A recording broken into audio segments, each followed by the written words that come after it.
Well, good morning, everyone, and welcome to our October 25th Left 2 Board Meeting Planning Session. I'd like to go ahead and start off with a moment of silence to remember our fallen brothers and sisters as well as our military personnel.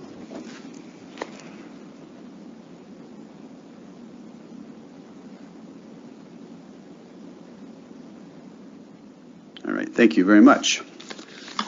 And then just for information, the staff has received comments from a Left 2 member regarding rule interpretations from DRS, and because this is our staff planning or our planning session, Executive Director Nelson and the team will be looking at this and report back at our next meeting. Yeah,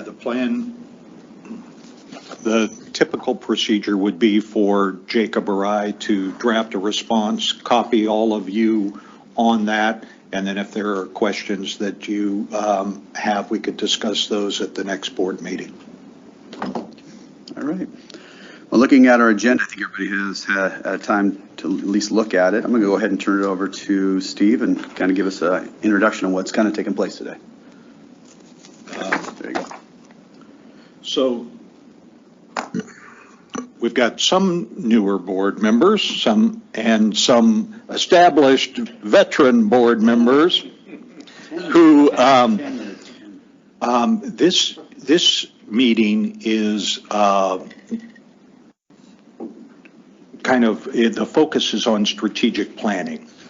We had a board member in the past who hated the word strategic planning and threatened to punch me in the nose if I ever used it. So we try to, doctor it up a little bit, but that's what it's about. The themes for each of the items on today's agenda fit into that category. With that, the first presentation is going to be from the actuary's office. They've recently completed the annual actuarial valuation. They present that report to the board annually, but and they'll talk about this. The report itself is kind of a snapshot in time.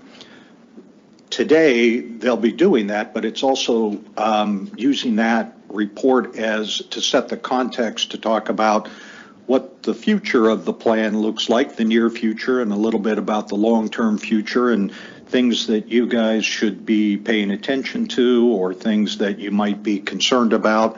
And with that, I will turn it over to the crew from the actuary's office. And Mitch, I'll let you introduce yourselves.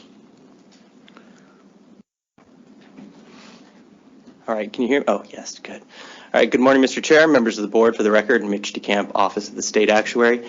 And despite the large and scary title of this presentation, we have a great presentation for you today.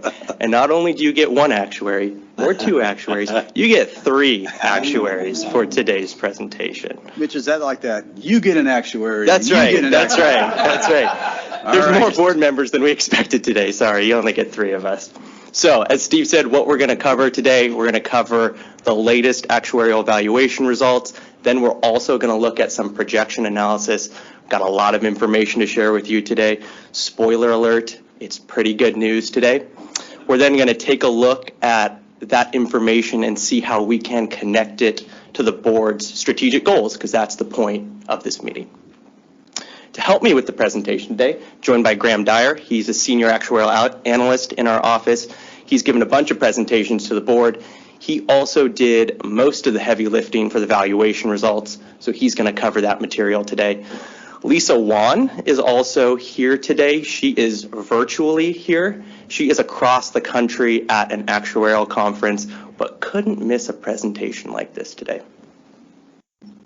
So, quick recap, today's presentation, going to cover those 2022 actuarial valuation results. You'll see us refer to that as AVR or AVR. We'll kind of use that throughout the presentation. Graham's going to hit all the highlights, data, assets, asset smoothing, contribution rates. He'll then hand it off to me. I will cover projection analysis, and then as well as some stress testing. So we're going to look at where the plan's headed, and we're going to look at what happens if the future doesn't match our assumptions. And then this is an informational only presentation, no board action needed today.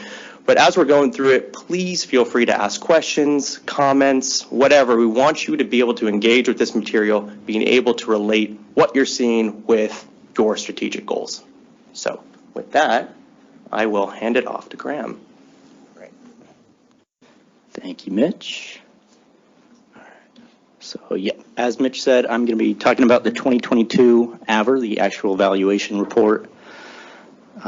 But first, I thought it'd be helpful, moving forward.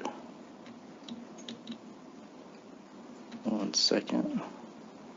There we go. First, I thought it'd be helpful to kind of offer a distinction between what Mitch just mentioned, the valuation and the projections. So starting with the valuation, evaluation is actually what Steve mentioned. It's a snapshot in time. It's a point in time measurement where we look at certain plan measures like funded status, contribution rates. We use data, assumptions, or certain methods, and we value the plan provisions at that snapshot in time. To contrast that, a projection is really a series of valuations. So it's not just looking at one, it's looking at a series of valuations to see how those plan measures change in the future. So in a nutshell, valuation is one snapshot, projections are a series of snapshots in the future. With that, we will look at the, it's not moving forward, sorry. We will look at the 2022 snapshot. So we'll start with the foundation. That's data and assets. That's what you're seeing in front of you today. On the left-hand side, we have participant data, and on the right is the market value of assets, the MVA. Participant data, we'll start with the top line there, the active head counts. You can see that there's not a whole lot of change, a slight decrease, in fact. It's not exactly typical. We have seen this plan grow over the recent years. The recent years, however, have been a little bit, we'll say, not normal. And some of that not normalness has come about in how these different head counts have moved. For example, we've seen more exits than typical in a year, more people retiring, more people terminating. But we've also seen more people joining the plan than typical, and that's why the net effect is not a whole lot of change in the total actives. However, as you might expect, with newer members joining, the average age in service actually decreased a little bit. So you can see that in the average age, small decrease, and same with the average service. On the annuitant side, not a whole lot to mention there other than more annuitants than typical, more new annuitants rather. And then the active to annuitant ratio there at the bottom, we do see a slight decrease because the active head count stayed the same and our annuitant head count went up. So, question? Yeah, I have a question. Do you break these out between police and fire? Yeah. Internally, but it all comes up as a blended? Yes, correct. We do have them separated by police and fire. So. Yeah. So can you comment at all on the difference between the members that have left in the last couple of years? More cops, more firemen leaving? I would have to get back to you on that. Sure, I don't yeah. know offhand. Sorry. There's 3 of you. Sorry, I don't have that information at hand. I can very easily get it. I just don't have it in front of me. Sorry. All right. Yeah. Don't want to do that. 50-50. I'll just say that. Okay, so that's basically participant data. We'll move over to the market value of assets. Again, not a whole lot to comment on here. We start with the 2021 market value of assets, about $19.6 billion. We add in contributions, benefit disbursements, investment earnings, and a couple other categories, and we end up at $19.6 billion at the bottom. So not a whole lot of change there. One thing I would draw your attention to is the investment return, which is well below the expectation of 7%. Our assumption for investment returns is 7%. The actual returns in 2022 was 0.21%, so a little bit of volatility, a bit of a actually quite a sizable actuarial investment loss there, but we do smooth those losses, which is what we will be looking at the next slide. This is our asset smoothing method, or our calculation of the actuarial value of assets. Here we smooth actuarial investment gains and losses using our asset smoothing method, which defers asset gains and losses up to a maximum of 8 years, depending on the size of that gain or loss. So looking at this table, we start with that MVA that I just mentioned, the 19.6 billion. We then add in the deferrals for recent asset gains and losses. You see the 2022 value there, followed by 2021 and 2017. You might be wondering why you're not seeing 2018 through 2020, and that's because those asset deferrals already completed through the deferral period. Those are already fully recognized in the assets. So adding all those deferrals up, 1.6 billion in deferrals, subtracting that from the MVA, we get our AVA, our smooth value of assets, at just under 18 billion there. So the point of this is to really offer a smooth, as you might expect, that's in the name, a smooth value of assets over the years so that we're not bouncing up and down as the market moves up and down. So to demonstrate that, move to the next slide where we show what that volatility in the market value and what that has been over about the last 15, 16 years, and then also how the AVA cuts through that volatility. So you can see the MVA in that darker blue line, it's bouncing up and down as the market does, and then the AVA really just kind of smooths right through that. There's a couple of points I want to draw your attention to. 2009, just following the global financial crisis, you can see the AVA well above the MVA, almost at the 30% corridor. I don't think it quite hit it, but it's very close. And then over the subsequent years, you see a convergence of those two lines, and then the AVA eventually comes underneath the MVA, and then we've been smoothing gains basically ever since. And then the other point is 2021, excuse me, 2021, where we had that phenomenal investment return. You see the MVA well above the AVA, but then the next year there's a bit of a give back in 2022, and we see again those lines converge. So the point of this is really to smooth out those gains and losses, and what that helps with is rate stability. I know that's not as much of a factor in LEF 2, but it does offer smoother calculation of the aggregate rate, and also with measures like the funded status, it helps keep that funded status from bouncing up and down. And we will see that demonstrated on the next slide. Here we're going to be looking at the liability and the funded ratio. So starting with the liabilities at the top in this table, we offer two measures here. There's more, but we're just going to focus on these two high-level measures in this table: the present value of future benefits and the accrued liability. You can think of them as you can think of the difference between the two as the PVFB, the present value of future benefits. That's everything members have earned to date, plus everything we expect them to earn in the future based off of our assumptions and methods. So that's what we think they're going to earn by the time they retire. The accrued liability is just what they've earned today. So if they've earned 10 years of service, we're valuing a benefit based on that 10 years of service. We use the accrued liability when we're looking at the funded status in the chart below. So looking at that funded status, sometimes called the funded ratio, I'm using those terms interchangeably here. And that's not a typo. It's 104% for both years. I know the numbers are moving around a little bit. I think in this most recent year in 2022, it was a slight decline, but it did round to 104%. So this gives you a sense of what the AVA can help with. It helps produce stability, even though we had quite a bit of volatility between the last couple of years in terms of the assets. I wouldn't say that this is entirely due to the AVA. It's not, but it does definitely help. All right, so moving on from that.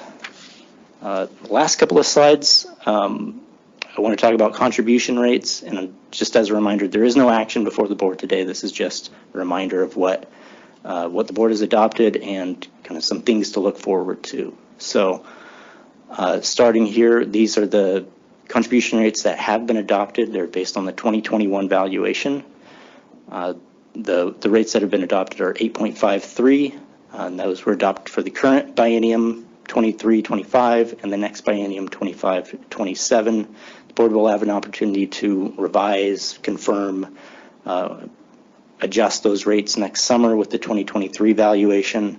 We'll be producing that and presenting it to the board, and that will be the rates that we present there will be calculated under the policy put into law under SHB 1701. That's the recent benefit improvement, and that will include a BIA rate offset if applicable.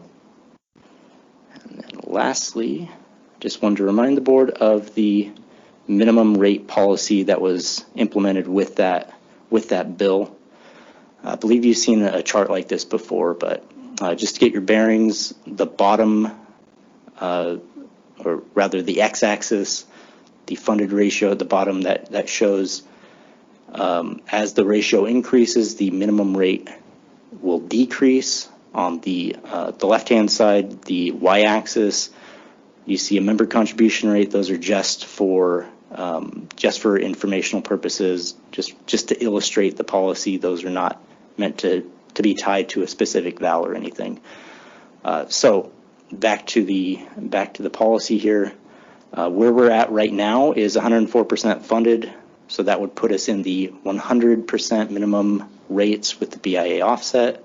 With the 2023 val, that could move up or down. I'll let Mitch talk to that, speak to that a little bit more, but this just gives you a framework of the current policy and where we're at right now. So with that, I will hand it back to Mitch. Any questions for Graham before I jump into the projection stuff?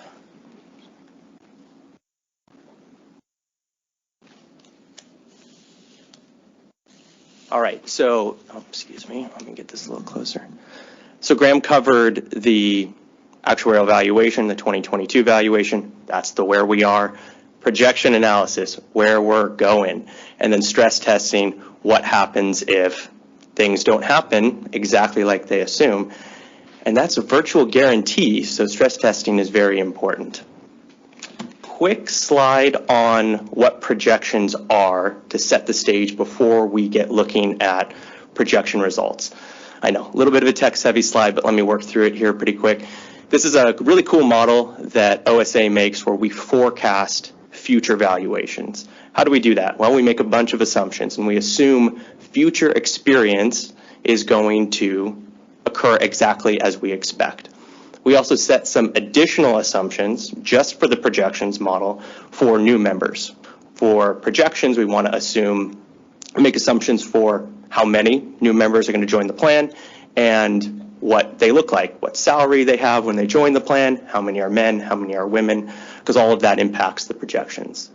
For this model, we also include known items. The June 2023 investment return is known, so we've included that in the model. And funnily enough, that came in almost exactly at 7%. So really no change from our expected return there. We then have a number of ways to test variability in the model. And specifically, we focus on investment return variability. We've tested a whole bunch of parameters, and given the impact that investment earnings have and the volatility that they can have on an annual basis, that's the metric that we focus on and see how the plan reacts in our projection model. We have two ways that we do that. We have a stochastic portion of our projection model. That's where we have 2,000 different scenarios of investment earnings. The variability for those scenarios is provided to us by WSIB because they are the asset experts, so they provide that to us. The other way that we can test investment return volatility is through scenario stress testing. And this is where we have a specific sequence of investment returns that we load into our model. It then plays through our projections, and we can see how then the plan reacts. And I really like scenario stress testing because it allows us to exactly set what that sequence of investment returns is, and then really allows you to get your hands around what the exact impacts to the plans are. Stochastic is a little more challenging because it's randomized returns on an annual basis, and it can be kind of hard to really understand and tie that to reality on how that's going to impact the plan. So scenario stress testing, we're going to look at a little bit of that here in a couple slides. Let's get, darn it.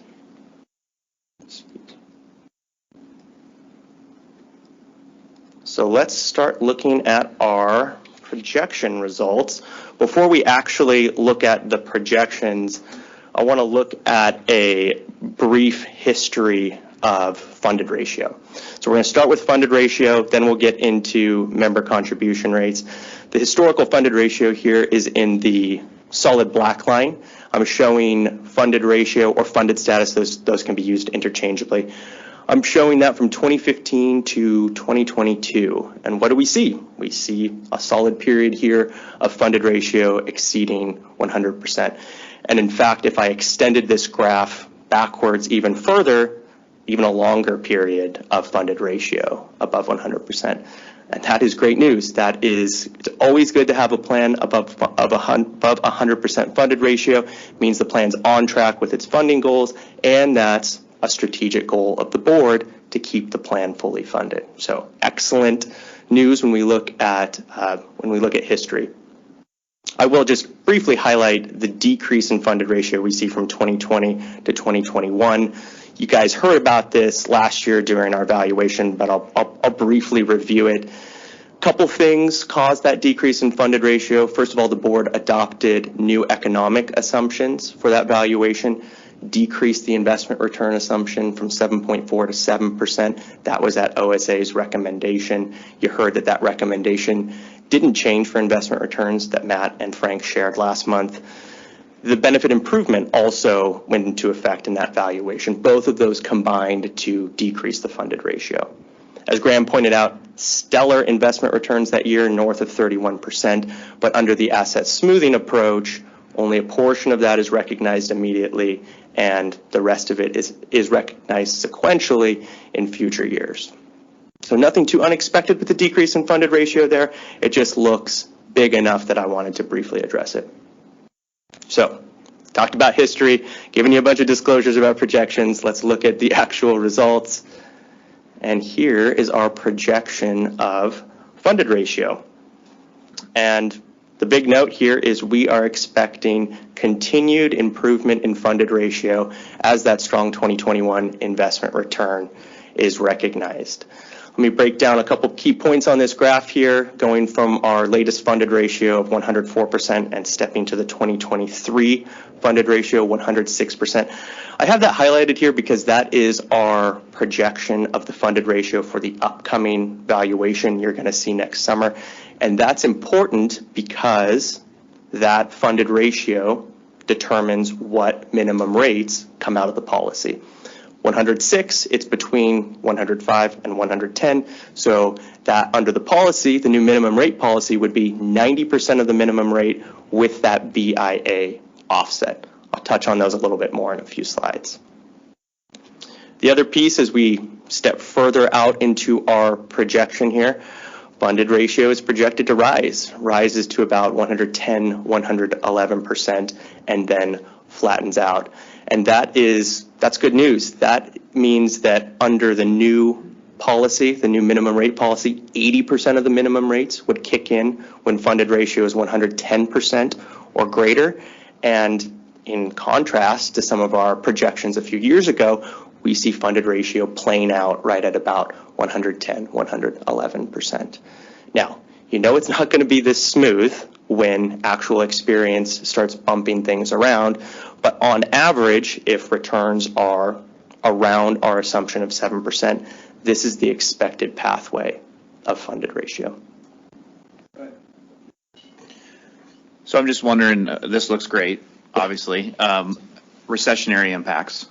Yeah. It's out there on the horizon. Everyone's talking about. No one really knows what it's going to look like. I think most of what I hear is it's not going to be anything significant, and it'll probably be short-lived.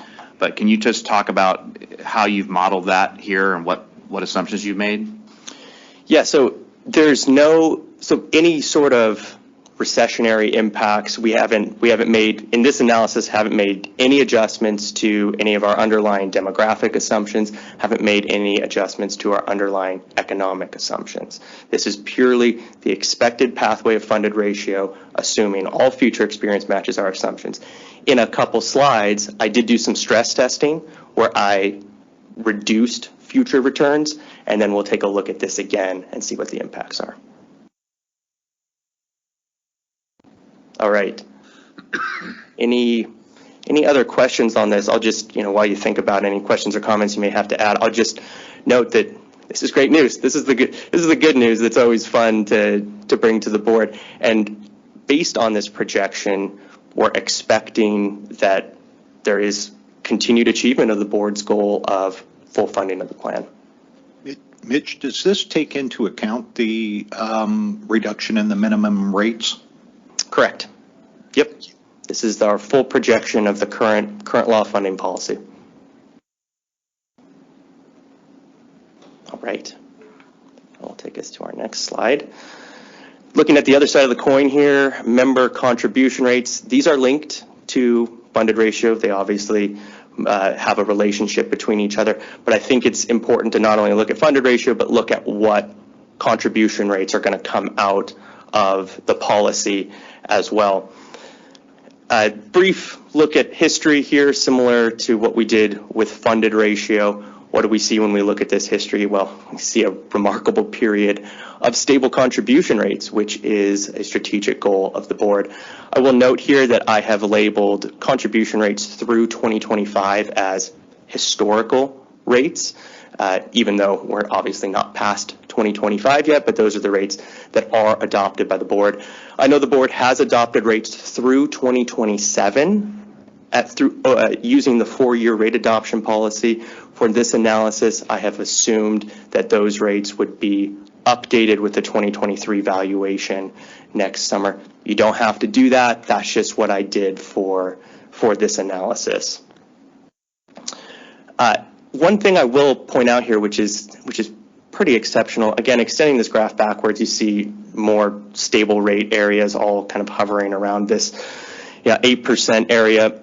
If I take the top to bottom contribution rate in this area and subtract them, you get 0.34% or 34 basis points. If I compare PERS rates, top to bottom PERS rates over this period, they differed by 1.78% or 178 basis points. That's about 5 times as much volatility in PERS rates as LEF rates experienced. So I think that directly shows the board's goal of stable contribution rates in action, looking at historical experience here.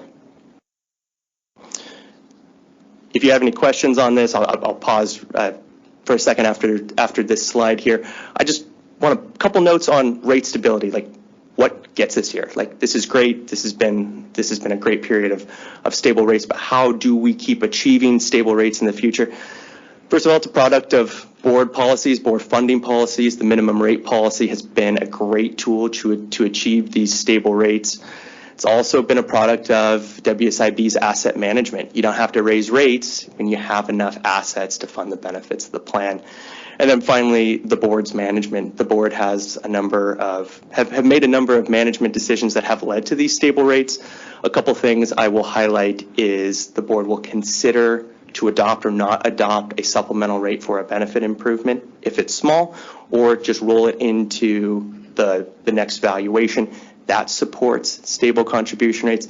Also, that 4-year rate adoption, you will sometimes adopt rates for 4 years, look at them with the next valuation, say, hey, close enough, and let it ride for the next 2 years. All of that directly supports rate stability.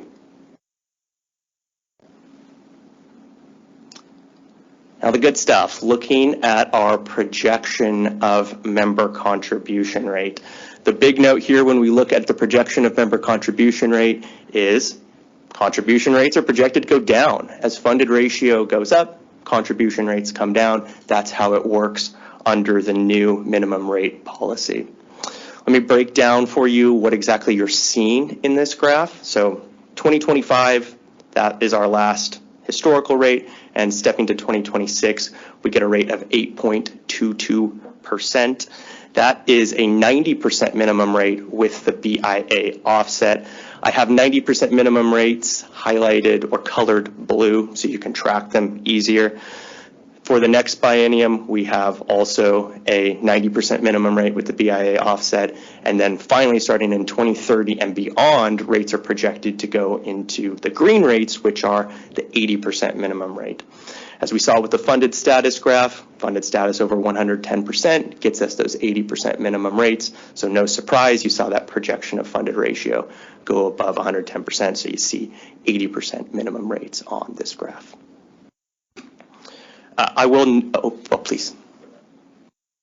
I'm looking at the funded ratio projections and the projected member contribution reduction. So if the rate goes to 8.08 in 2032, does that mean we're still up at the 111%? Correct. That means that the funded ratio would be over 110%. So the contribution rate could drop if the board decided even further. The board can adopt whatever rates you want to. These are the rates that would come out of the policy, the minimum rate policy. Now. Correct. Okay, thank you. A couple other things I will just note on here is that the BIA offset for this analysis, I have assumed it is 0.76% or 76 basis points. That comes directly from our 2022 fiscal note where we calculated that BIA offset.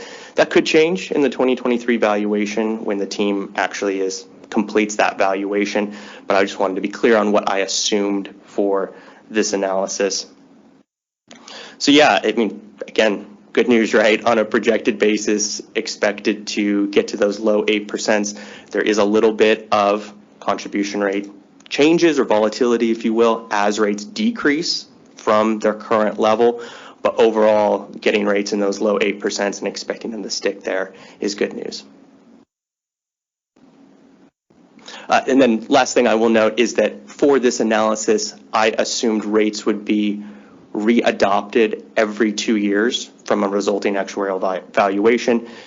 The board could choose to use that 4-year rate adoption cycle. You could take 8.22%, assume that for 4 years, 8.05%, assume that for 4 years. I just wanted to show you exactly what was coming out of our projection model.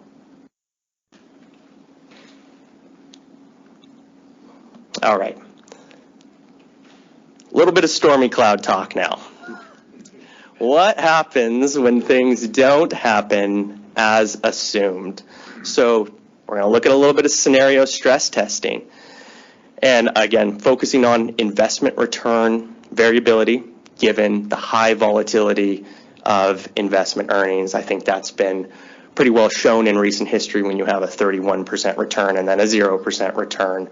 So we know investment returns can be volatile and they have a very large impact on the plan. We deaden some of that through asset smoothing, but when we're looking at projections, we can really see how that's going to play through the system. I'm also focusing on negative stress testing. The positive experience, any experience that's greater than 7%, that will increase projected funded ratios in the future, but because rates are already at the 80% minimum, rates can't go any lower. So I wanted to show you scenarios that had both changes in funded ratio and had changes in contribution rates. So I selected 2 scenarios. I have a shock investment return scenario and a sustained lower investment return scenario. For the shock scenario, I assumed a 2024 investment return of 0%. That is the first unknown investment return that is in our model. We already know what the 2023 investment return is. For that scenario, I then assumed 7% for 2025 and beyond. For scenario 2, I just set all future returns to 6%. So what if they're 100 basis points lower, 1% lower than currently assumed? Now, the most obvious question is, how likely are scenarios like this to occur? And that's a difficult question. Investment returns are notoriously difficult to predict. They are more than ever, markets are tied to global events and predicting global events. I mean, really good luck with that. There is ways that we can get some sort of idea of how lucky or how probable these sort of events are. The two things we can look at are historical returns. How often has this happened in WSIB's history? And WSIB also produces simulated future returns. So how often do these things occur in WSIB's simulations? And I think that each one of these can apply to these scenarios. For the shock scenario, I looked at the last 40 years of WSIB investment returns, and I found about 12% of returns had a 0% return or less. So that tells you that it's not super likely, but also it has a chance of happening. And in fact, it kind of did just happen in 2022. So we have a recent data point of that occurring as well. For the simulated returns, now Matt and Frank shared this with you last month, and this can be a little bit difficult to kind of get your head wrapped around. The simulated returns that we look at are an average return over a 15-year period. I'm going to be showing the impacts from these scenarios over a shorter period, so it's not exactly applicable, but I still think it can help you get a sense for the likelihood. And looking at the simulated returns for 6% return or lower over a 15-year period occurs in about 35 to 40th percentile. So you can take that percentile as a rough idea of the probability or likelihood, 35, 40%, roughly around in there. So I would not be a good actuary if I didn't have a pile of disclosures about these likelihoods and probabilities. First of all, past experience is not a future guarantee. It's not going to happen exactly like that. We know it won't happen like that. Returns in the 80s are not an exact corollary to what they're going to be in the future. They can offer insights, though. And then simulated returns and their percentiles are not an exact corollary for probability. They can help inform it, but they're not a 1-to-1 ratio. And finally, these are simplified scenarios. We're punching in exact returns into our model. We're not assuming any mean reversion. We're not assuming any bounce back. We do typically see bounce back when there's Great Recession and then you have large returns thereafter. None of that is factored into these scenarios. I wanted to share these likelihoods with you because I think it's important for you to understand that these events have a reasonable chance of occurring, but don't take these likelihoods or probabilities as anything exact. Okay, all that aside, we can finally look at some results. And these are the results of the stress test. I have opted for a table format for these results, looking at the member contribution rate. In this table, I have biennium on the far left column, the 2023-25 biennium. That's what we're currently in, and then going all the way to the 2033-35 biennium. Going over a column, the expected column, that's exactly what you saw a couple slides ago. Starting at the 8.53%, we got the 2 years or the 2 biennia of the blue rates, and then we get to the green rates. So scenario 1, this is our shock investment return scenario. We actually see no change in the projected contribution rates through 2029, and that's due to asset smoothing. A pretty sizable loss, we defer most of that into the future, recognize it sequentially. Our first biennium with a change in contribution rates happens in 2029-31. Contribution rates increase from the expected to 8.3%, and then starting in 2031 and beyond, we get to the red rates, which are 100% of the minimum rate with the BIA offset. And that's low to mid 9%. Now comparing that to scenario 2, which is that sustained lower investment return scenario, we actually get to the same place out at 2033-35, but because it's just a sustained march, it gets there one biennium slower. And that's one of the key takeaways I wanted to show you, is that the large events like the Great Recession or a 0% loss or a 31% gain, those are very easy to focus on and get tunnel vision on about their impact on the plan. But sustained differences in the assumption over time can also yield a similar impact.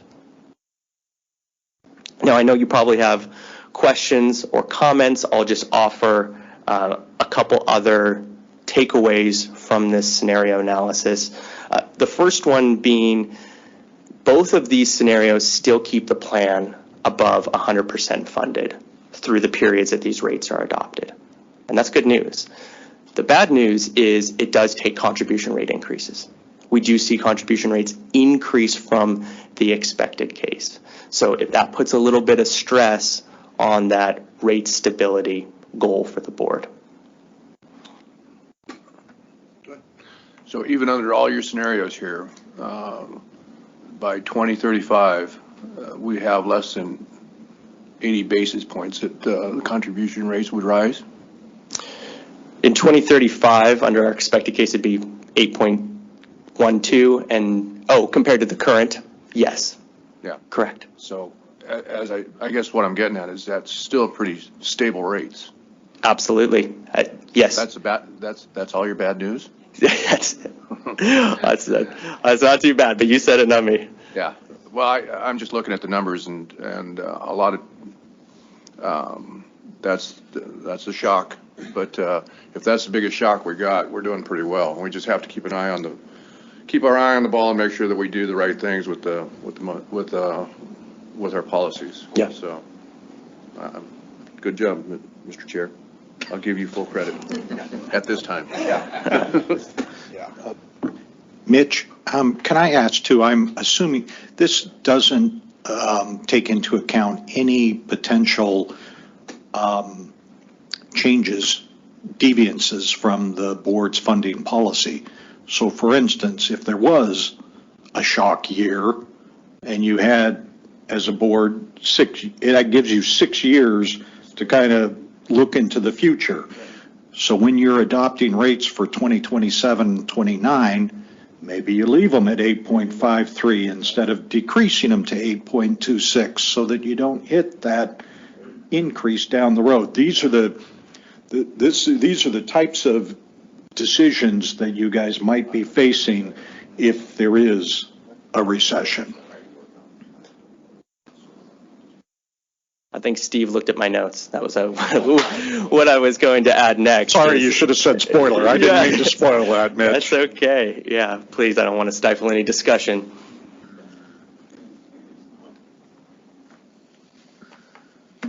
Yeah, but as Steve said, yeah, we're going to be bringing this to you as it occurs, and you're not stuck with only reacting when the funding policy reacts. But I think this analysis is helpful to show you, if you just strictly followed the policy, this is what, under our current projection model, what would come out of it. Yeah, and we're going to be bringing you the experience. We're going to be bringing you any changes in actuarial assumptions and expectations as it occurs.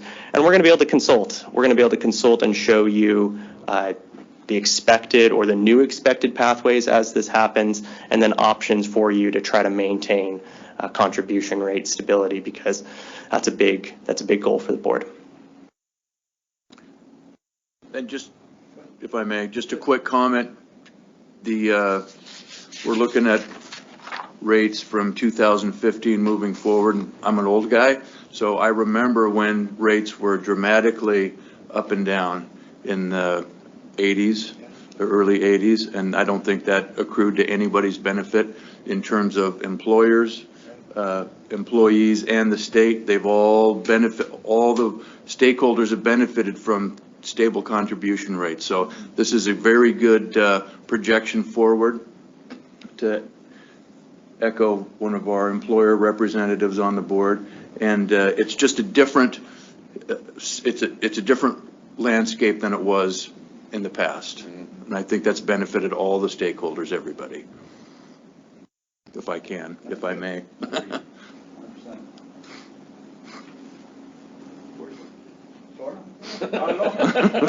He's waiting for us. Did I say something? Did I say something I shouldn't have? He's got the kill switch. Good job. All right, I will move us on to just a couple last slides here. We've been focusing a lot on investment returns and investment return volatility, and ultimately the performance of markets are going to do what they're going to do. WSIB is going to manage them the best they can, and that's ultimately out of direct control of the board, but there are a number of things that are under direct control of the board.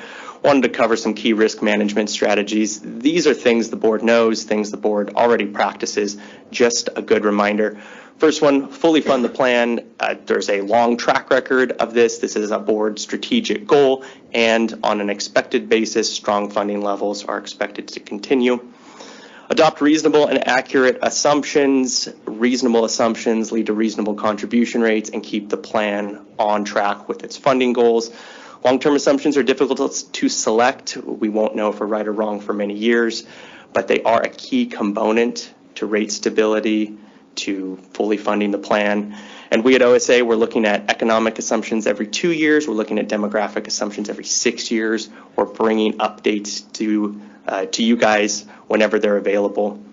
Final one on here, adopt future benefit enhancements with prudence and care. We all know that benefit enhancements can increase the plan risks, but the recent benefit improvement was an excellent example of this. The benefit enhancement goes through, funded status stays above 100%, and contribution rates are expected to decrease. That's kind of the best of all worlds right there. In summary, just a quick summary slide on everything we saw. Plan is definitely considered healthy. Funded ratio is above 100%, but that AVA is deferring over $1.6 billion in good news. As that is recognized, funded ratio is expected to continue to improve, resulting contribution rates also come down. When we took a look at those stress tests, we did have higher contribution rates, but funded ratio stayed near 100%. That's a pretty good resiliency in the plan. And then the 2023 valuation, that's going to be available for your review next summer. With that is everything. Good job. Well, thank you, Mr. Chair. I held this till after just because I didn't want to disrupt the flow, but just kind of a definitional question. And this is for Lisa. You're smiling already. You know, I'd love to have you here so I could have that look in your face and go, what's wrong with that guy? Every time I ask these questions. But looking at participant data, I mean, that's a half-hour conversation on that slide number 4, all by itself. It strikes me that we've gone at the very beginning, 45, 46 years ago, of maybe like a 1,000 to 1 ratio of people that are contributing versus the people that are drawing from the system. And now we're just roughly 2 to 1 at this point. And seeing the numbers moving around here, total capitalization completely being disregarded.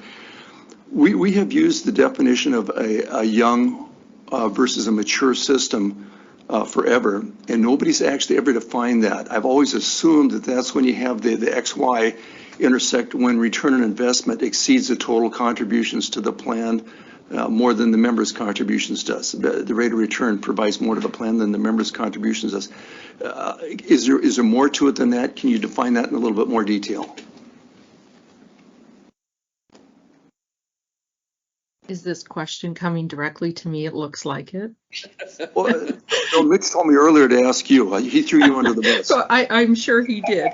I don't think there's a definition, a specific definition of mature plan as to what percentage of actives to retired members. Right. I think the important thing to keep in mind here is that's where you start to have some extra risk in the plan when the proportion of your liabilities for your retired members can create some extra stress on contribution rates of your active membership. So I think that's an area where, you know, we'll want to keep our eye on that relationship of our active members and active member salary to the retired liabilities. And, you know, and we're looking at that with the funded status right now, right? So a great question. I don't know that there's an actual definition of mature, but I'll look into it and see if I have something I can share with you. Appreciate that. Thank you. Any other questions? Thank you. It was very good. All right. Thank you, gentlemen. Appreciate it. You keep giving us good news, we'll let you come back.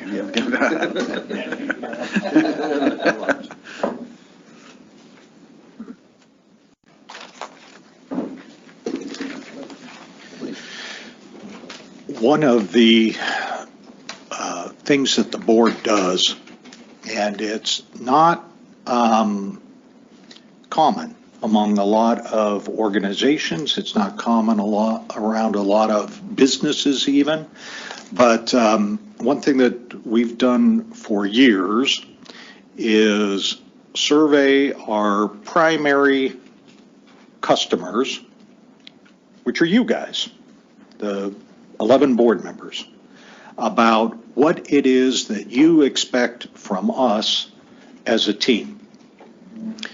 And then we meet with you monthly. We get feedback, sometimes more often than monthly from some of you. But at least annually, we will have a sit down, one-on-one, face-to-face, how are things going? Recently, I completed all of those annual interviews, annual conversations with each of you. And at this meeting, this is where each year we kind of summarize how well things are going, yes or no, what the results were, how that compares to past years. Tim is going to do that presentation, and he looks ready to go, so I will turn it over to Tim. Thank you, Steve. Mr. Chair, for the record, Tim Valencia, Deputy Director for the board. Now that Steve's taken care of my first 5 slides, we'll move on. I'm just kidding. This is the board member expectations review for 2023.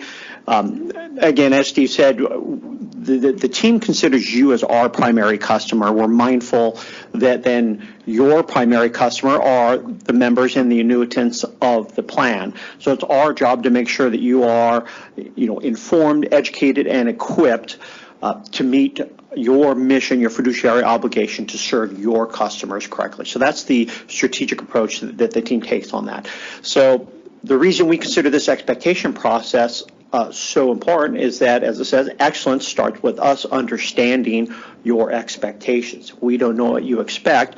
It's not something we can provide for you. In the fundamental definition of what you're getting and what you're expecting, if there's a difference, that's a problem by definition because you have a service gap. So that's what we're always working to try and close, which is why we're always trying to find out, what do you expect? This is an iterative process, and as you said, we're always looking for feedback so that we ensure that we're doing everything you need us to do. So we're constantly trying to develop the expectations so that we can make sure we're meeting your expectations so that you can meet your obligations and responsibilities. So again, in some brief review and some background, again, we have 7 core expectation statements.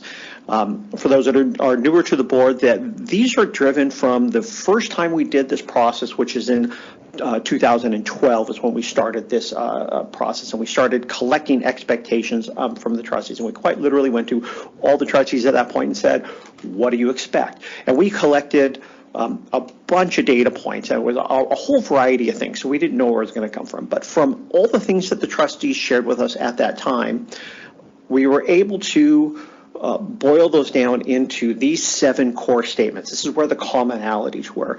Now we know, and it reflects that these statements are the umbrella. There may be a lot of different things that are underneath that for each individual trustee. So a lot of the operational decisions, though, that we're making are driven by something underneath one of these 7 points.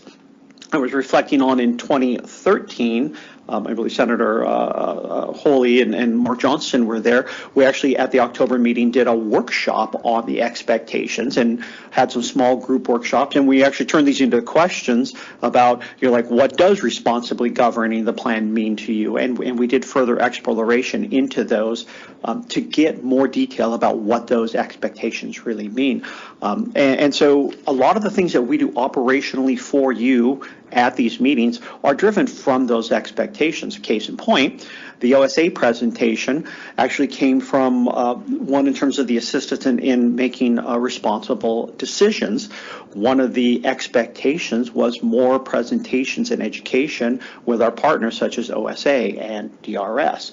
So that's why you guys actually see a lot of OSA, because that was one of those expectations to help you make a responsible decision for the plan. So that's fundamentally how we drive that out. So we're looking for expectations. That's what we're looking for. How do we take those and operationalize those? And this has been a variety of things, everything from meeting length, meeting technology, communication elements, education, your own travel. There's a whole variety of things that we'll take into account and operationalize. So I put it that way just so you know that, A, we're taking that very seriously, and we actually are looking for that feedback to make sure you're having the best experience and can make the best decisions for this plan. So don't ever hesitate to bring up an expectation, even if you think it's just something for yourself. More than likely, it's something somebody else has thought of as well.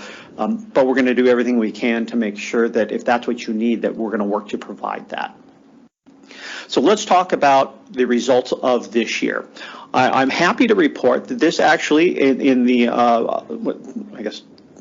since 2012, this has been the single highest scoring year in terms of expectations that we've ever had. 2 years ago, we were close, but this was easily the highest year ever, and you can see all these categories are at a top level of satisfaction. So I appreciate that everybody took the time to consider and fill out the survey so we can collect this feedback. I'm happy to say that, clearly the team seems to be meeting your expectations. But just because these numbers are high, we're going to continue to strive to maintain these numbers and figure out, what more do we need to do. If it's not a 5, then there's something else perhaps we need to look at. Now, we do know it's a small sample size, so there is number sensitivity, but that also means that, if there's a change in these numbers, then we clearly need to look at something, particularly if the number changes is down. So I will point out that as we're looking at things, I know to keep us or help us get up to speed as soon as possible. That was an interesting number. As you'll see on a slide coming up, that number was actually quite a bit down. And as we started asking questions about that, about what more we need to do, it came down to a definition of that the focus of the current group was on new trustees, and the feedback we were getting going, I don't know how to score that. I'm not a new trustee. I don't know what you're doing. And so the scores were lower. And interestingly on that one has, in part was about new trustees, but it was also about, back in the origination of this expectation, was about getting trustees up to speed when a policy issue comes up, or when something occurs. So there was a lot of dimensions to that topic.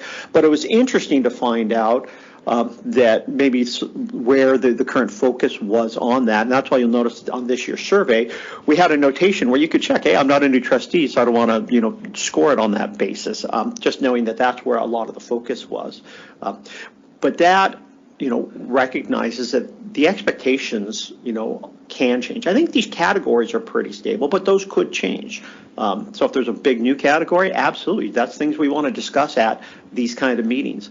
Or if there are individual or we'll call it sub expectations within those categories. Those are all things we want to have conversations about. But bottom line is right now, based on the scoring, that the board expectations are being met at a very high level. As I mentioned, when doing the look back year by year, when you're looking at the total average, you can see that this was our highest scoring year, as I mentioned. A couple of years ago in 2021 was formerly the highest, so we did just edge that one out. But the thing I like to always point out about this, when you look at where we started in 2012, yeah, there were some numbers that were much lower, but what this shows is that we have over the years continued to take the feedback and make adjustments in our processes, on our programs, trying to make sure we're meeting all your expectations. So you can see generally the trend is slowly growing year over year over year. So that's how this process is supposed to work, to make sure you're having the best experience you can. But again, that ability to continually meet that expectation and maintain that service level so that you can still continue to maintain this as a top level plan involves this process with Steve meeting with you and talking with Steve, you talking with staff, talking amongst yourselves in meetings like this about your expectations and sharing, what more we can do. So that's in total. I want to drill down just a little bit, and I had to split this into two slides finally because it was getting so, when you look at it by question, it was getting a little bit busy. So I broke it out. Here's the first 4 questions, and this is a look back on all the individual questions. And so what you can see here is, in particular, what ones were we not very good at the beginning, and how have we progressed on those questions over time? So again, as you can see, it's great to be able to look at this feedback and find out. And any points where you see a particular low year, usually there's something that we can figure out why did that happen. It's usually a source of 2, 3, or 4 folks that had a bad experience with something, and those are things we want to know about because something clearly didn't go right. And that might mean an operational change or just a communications change or an informational change. So those things are very important, and that's what shows up in this kind of detail as you look at each of these questions. It gives Steve an opportunity to talk with you and go, what happened? What aren't we doing to meet your needs? So that's where it becomes, this entire process becomes very important, and particularly when you meet with Steve every year. Looking at the last 3 questions, again, very similar shapes. Again, we appreciate all that feedback, and we've worked very hard to continue to meet those expectations, and we'll continue to meet that. So as Mitch said, always nice. I mean, I'm never comfortable presenting graphs after the actuary, but I'm glad to present that these are all very good news numbers in this regard. So thank you for all your feedback this year in that process. So those are all of the the numbers for this year. Again, in this process, I can't stress enough that clarity regarding your expectations is the key to our success. If we don't know what your expectation is, we can't meet it. But this is a great team, and we can do just about anything that you need to have done so that you can be the best trustee you can for Left Plan 2. This is a great opportunity for the trustees. Have any of your expectations changed, or have you come up with new expectations individually or as a whole? There was nothing that came out of the expectation interviews this year, but maybe since then you've had a chance to think about it or seen in this conversation. This is certainly a good opportunity to have that.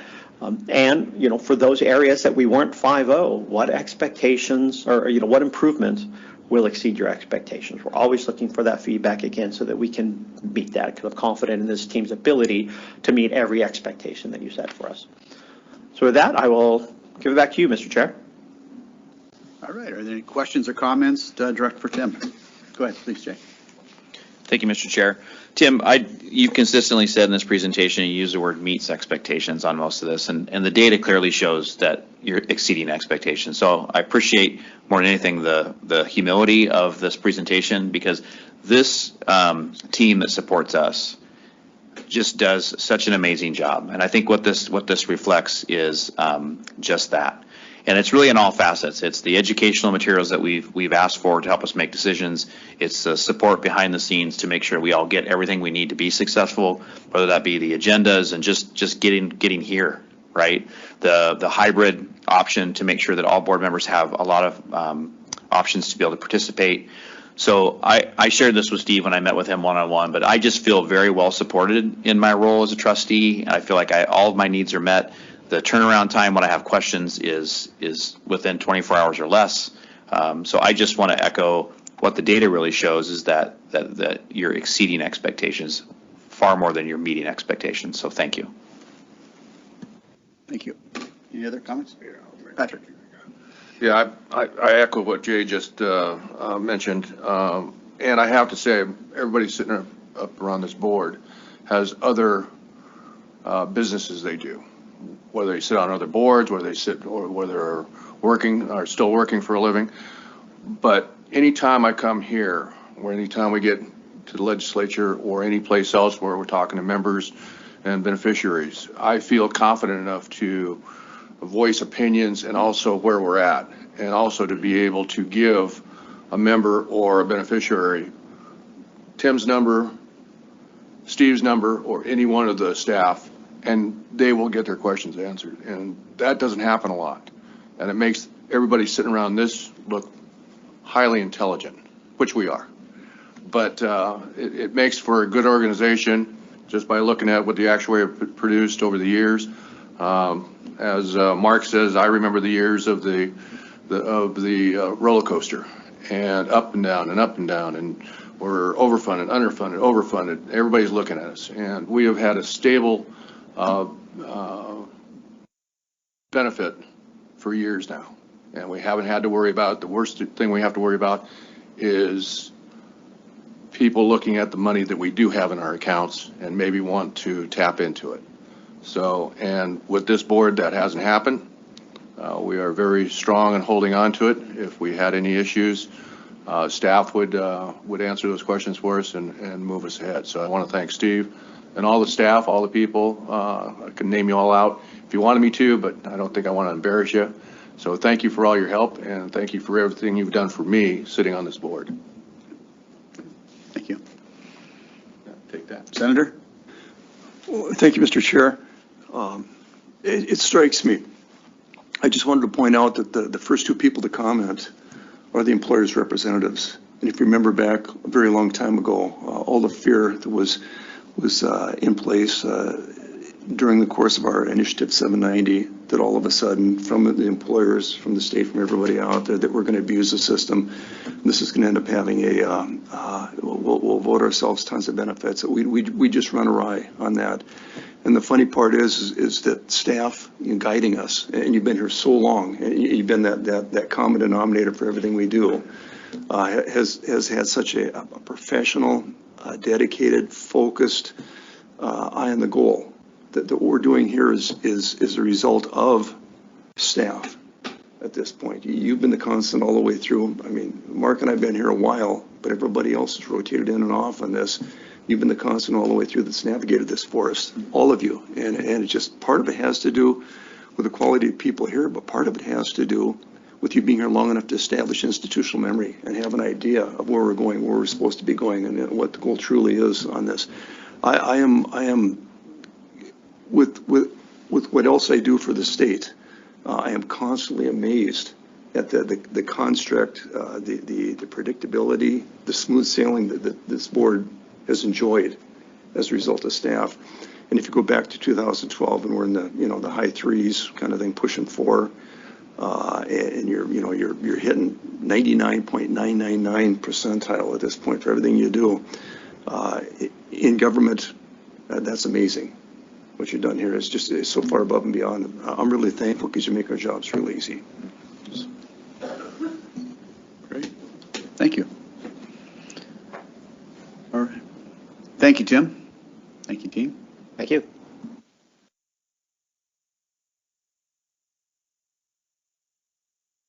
Before we move on, I would be remiss if I did not say thank you to all of you. Tim hit on it more than once, but clarity regarding expectations is the key to success.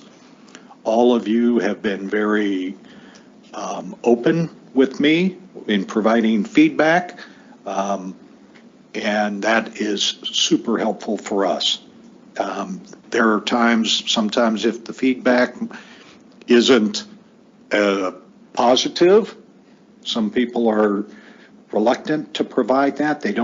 Maybe they don't see it as being helpful, or for whatever reason, they're reluctant to have those conversations.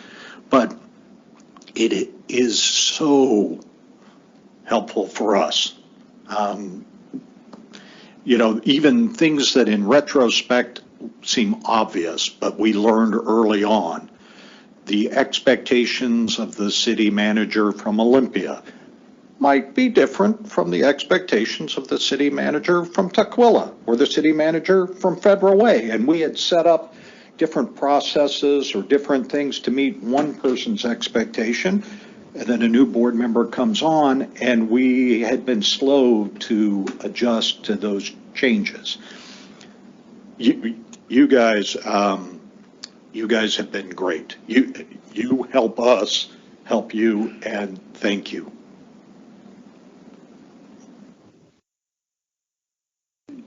Tim, anything else for us? Right. Probably should look at somebody out there. Made a little note here for me to start thinking about lunch 10:45 to 11 because of going into our next subject. So do they want us to break now, or what's that? Okay, perfect. And we'll keep moving forward. So, all right. The only reason I ask about that is because Pat's here today. He made a special trip. He keeps writing me sticky notes. What time's lunch? I'm hungry. I'm hungry. Just kidding. Okay. Go ahead, Steve. Okay, so last year, one of the topics that you asked to be put on the agenda for this year was succession planning. And I didn't take that personally when it was suggested, but that's what we're here, that's the next topic, and I'll be presenting that. And if it's okay with you, I'll be presenting it from here, and Tim will be running the slideshow, but it's a succession planning I see as 3 different topics, and I'm going to talk about each of them with you. The first topic, which I think is on the next slide, is me. Okay? Now, when people historically have asked me, Steve, when are you going to retire, or when are you going to leave the board? The first thing I always say is, well, I'm in an exempt job, so that's not entirely my decision. Ultimately, that decision is up to all of you. And I take that very seriously. I hope that attitude reflects in our desire to meet and exceed your expectations, both as a team and me personally. But with that caveat, this is the first time that I'm going to talk publicly kind of about my own personal plans. And I had early on when the board was, you guys were going gangbusters. You had the goals of, Kelly would say, Steve, I want to be the most successful pension plan in the country. I was like, well, dang, that's a pretty high level goal, but okay, let's go. And that kind of, a lot of times you guys were so amazingly successful. You became, in my mind, the most successful public pension plan in the country. There might be a few plans with higher funded ratios, but they were either closed plans or even smaller plans. They didn't have the same stable contribution rates. You were being used as an example for successful defined benefit plans when there were conversations around the country about switching to defined contributions. It's like, you don't need to switch to DC. You can have a DB plan. Just do it the way Washington does it. I was getting asked to speak at multiple conferences every year to talk about your successes.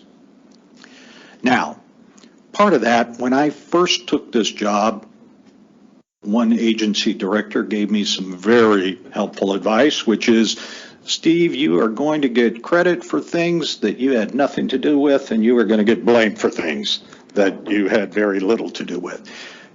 Because of your success, I got credit, more credit than I deserved for your success.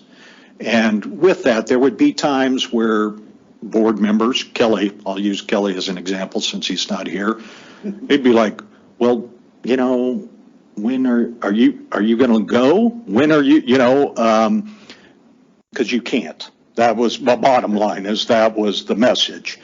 And so to kind of relieve some of those anxieties, I used to say, well, you know, Steve, when are you thinking about retiring? Well, Robbie will graduate, that's my son. My son will graduate from college when I'm 67, and I'll be eligible for full Social Security then, so that's a date that kind of makes sense. Now, that was a lie. I would use that as a way of reassuring whoever I was talking to, because, for instance, if I was talking to Kelly, I knew he was immediately doing the math in his head, and he's like, I'll be retired by then, so I don't have to worry about it. And it just kind of smoothed everything out. I would talk to my son, and I would say, now, this is what I'm telling him, but what I'm not telling him, son, is, you know, if you get a scholarship to college, you're my early retirement plan. And, you know, we'd fist bump or something about that. And so that, in my mind, that was kind of a rough window of when my son is a junior in high school now. He'll be graduating year and a half. Still planning on going on to college. In the meantime, God love the GET program. I have prepaid for his college, so whether he gets a scholarship or not, that concern is set aside. So in my mind, him graduating from high school in a year and a half, roughly, is sort of the opening of the window to where I could potentially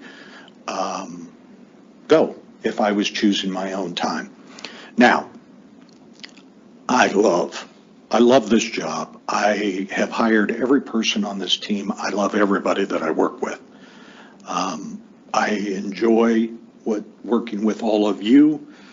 You are extraordinarily successful. It's when you go to work and you love what you do, it's like not even working. That's a old, you know, saying, but I can tell you from personal experience, it's true. And so I don't feel any kind of pressure in that sense on when to go. That being said, I have been, my first, you know, January of 1990, I started with the Senate, and it has been a fantastic 30 plus years, and I don't want to overstay my welcome either. So right now, that's, if I was given a rough time frame, that would be it. When my son graduates from high school, I'll turn 65 a little bit later that same year. Maybe that would be in December. You know, we'll talk about it more as it gets closer, what timing makes sense to you. You know, if I left in December, would that be better than leaving in the summer? Would that be better staying after session, depending on what's going on that year? I'm going to be flexible and provide you with as much input, opportunity for input. And then again, ultimately though, it's up to you, the timing is. And so if I want to stick around until 65, I still got to keep doing things. I got to meet your expectations for a couple more years. I'll turn 63 in December. That being my personal timeline, the question about succession planning for me then is, what can I do in the meantime to support you and to facilitate that transition? Ultimately, it's your decision. What process you use, that's going to be up to you. One thing that is in my control, that I felt was in my control, is I could do the best that I could personally to help train, mentor, identify potential replacements. I mean, Kelly had this, Kelly would say, there's nobody like you. And I would always tell him, that's not true. And there might be people that'll do it differently than me, but they might do it better than me. And, you know, Kelly felt like I had this unique set of skill sets. Oh, you've worked for the legislature, you've worked for the Department of Retirement Systems. And it's like, no. For instance, you know, Jacob started with the Senate as well. Jacob was also the Legal and Legislative Services Manager at the Department of Retirement Systems, and he's been here. His resume is remarkably similar to mine. So that's just an example of how that, to the extent that there is any perception that finding somebody with a similar skill set to me is going to be, it's not going to be more difficult than, you know. But with that, for instance, Jacob, over the past several years, I think some of you have noticed, I've given Jacob the opportunity to do things that normally I would have done. Whether it's testifying before the legislature, whether it's speaking at stakeholder groups. This was, you know, it was a chance to see what he could do. It was a chance for him to show what he could do. It's like an extended job interview, if you will. One of my mottos is, especially this is true in an exempt position, you're interviewing for your job every day that you show up. And Jacob, you know, he understands that, and he's been interviewing for this job for a couple of years now, and he's still got a couple of years to go. That's an example of one thing that I can do to help at least give you some options. That, as far as succession planning and as far as the executive director goes, helping mentor some people to be prepared to compete, and giving you guys an idea of my timing and helping, and my flexibility regarding that timing is kind of, that's what I feel is the best that I can do in terms of that particular topic. Now with that, I would be happy to answer any questions about this before I move on to the next one. Well, Steve, you bring up some good points. I mean, first of all, I think all of us understand the importance of mentoring. And because we really don't know, we should always keep in mind that we don't know when we're gone. And having a choice or an option to retire is truly a blessing, because there's things in life that takes us out of the equation sometimes before that. So as we build up our team, and I think that's one of the things that I really appreciate about what we have done, and it's demonstrated by our feedback here, is that we have presentations from OSA, OFM, DRS, and that has educated our board, so we feel more comfortable that when we have conversations and we get Jacob or, you know, whoever it may be come up in front of our group and talk to us, or Tim, that we can ask good questions, but we also feel comfortable that we know that we have a bullpen that is getting stronger. And we should always do that. And I think our key to our success, whether it's this board or anything that we do, is we find people who are, sometimes they're leaders that are out there in the open, and we see them and we learn from them. And then there's sometimes those leaders that are just kind of behind the door that we kind of follow because we know who they are and what they bring to this table. So I'll encourage you, and I think the board would as well, you continue to be a good mentor.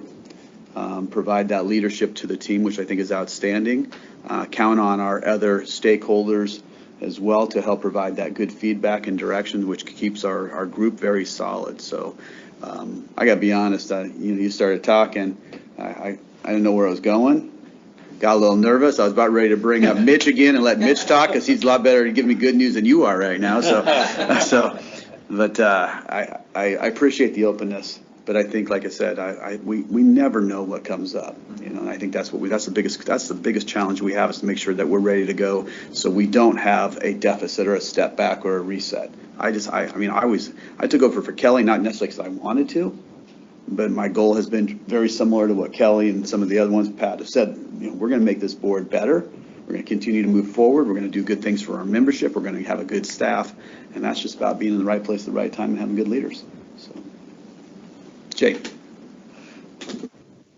Thank you, Mr. Chair, and I agree with everything you just said. Of course, I'm a little panicky, right? 2 years isn't that long, but the one thing I want to point out is a couple of things that Steve mentioned that the board really should think about, right? As it gets closer to Steve's time, he talked about timing, like what's the right timing for him to make an announcement, what's transition look like? And so I don't think we need to solve that today, but I do think that is something we need to think about so that when Steve gets to a place, what I appreciate about his comments is he doesn't want to leave us in a bad spot. He wants to go at a time that works for him and it works for us. And so we should think about that, and so that we can give Steve that feedback directly about what that kind of timing looks like to give us enough time to make decisions on all that. So, good point. Maybe that's something that we can include in your conversations with the board when you start to meet with us this next year again. So we can have individual conversations, and I know we may have different thoughts on what that looks like. My concern is always the legislature. Yeah. What that time frame looks like. So your comments, you guys segued into my next piece perfectly. What, lunch? No, well, now that you say that, is that our... It is, they didn't write the names on any of the stuff, so we were getting that organized, but we're ready. Are you taste testing? What are you doing? Is this one turkey? Yeah, that tastes like turkey. Do you want to take a break then, Mr. Chair, and we can... I'm referring to the team, so whenever they're... Yeah, we're ready. Yeah, and then I can start on the next point. Okay. Let's take our brunch, so we'll take about 15 minutes or so, 20? Yeah. 15 minutes to get ourselves situated and stuff? All right, great. Thank you. All right. You in a good spot? The second of the three components to succession planning that I wanted to talk to you guys about today is the team. And since the segue kind of happened 15 minutes ago, let me remind you of a couple of things that were said just at the end. One, you guys were very complimentary about the depth of the bullpen, and that I cannot say highly enough how grateful I am for every person on our team. I have had an extraordinarily rare opportunity, especially in state government. We were a brand new agency. I was the very first employee hired by the agency. I've had the pleasure, honor to hire every single person for over 20 years. That's extraordinarily rare. I tell each of them that when I'm hiring somebody, there's 30 things that I'm looking for, and nobody has all 30, but I'll tell you, one of those things that I'm looking for is somebody that I actually want to work with, I want to see every single day. And so when I tell you that I love these people, that is truth. And over the years, we've had some crazy capable people who have come here.